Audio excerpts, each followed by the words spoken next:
Сәлем достар, бүгін мен өзімнің арнамда сіздермен шоколадты құлпынайдың жасалу жолымен бөлісетін боламын. Олай болатын болса арнамнан алыстамай лайк басып, подписка жасауды ұмытпаңыздар.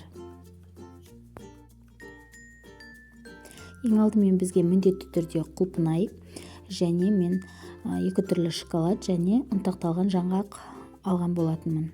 Жаңғақ ұнтағы, яғни ең алдымен біз клубникаларымызды, яғни құлпынайларымызды жақсылап жуып және міндетті түрде құрғатып алатын боламыз. Бұл жерде құлпынайдың құрғақтығы өте маңызды.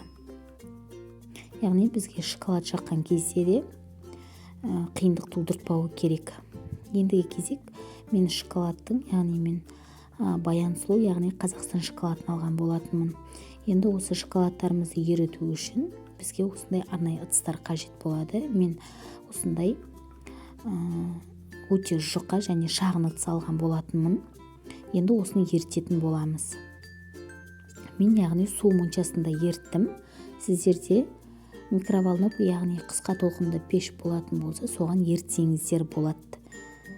Міне көріп тұрғандарыңыздай лопатканың көмегімен араластырып отырып, біз шоколадымызды ерітіп алған болатынбыз. Енді қазір біз құлпынайларымызды осы шоколадтарға батыратын боламыз, яғни шоколад жағамыз. Яғни ең алдымен бізге осы шпажка көмекке келеді. Шпажканы қадап, осылай шоколадымызға құлпынайымызды аунатып алатын боламыз.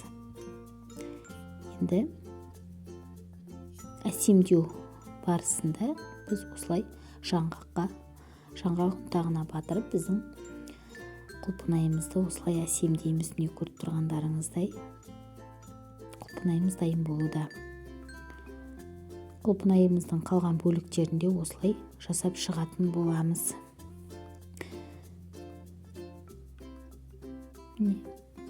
Өте әдемі болуда. Енді бізде осы кезде ақ шоколадымыз да дайын.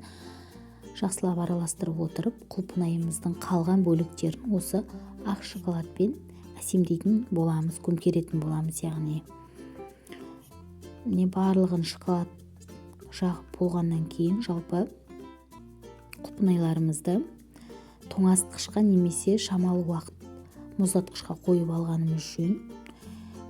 Шоколадымыз қатып өте жақсы болып шығады. Міне шоколадымның қалған бөлігімен құлпынайлардың бетін осылай әсемдеп шыққан болатынмын. Көріп тұрғандарыңыздай. Міне біздің керемет құлпынайымыз дайын.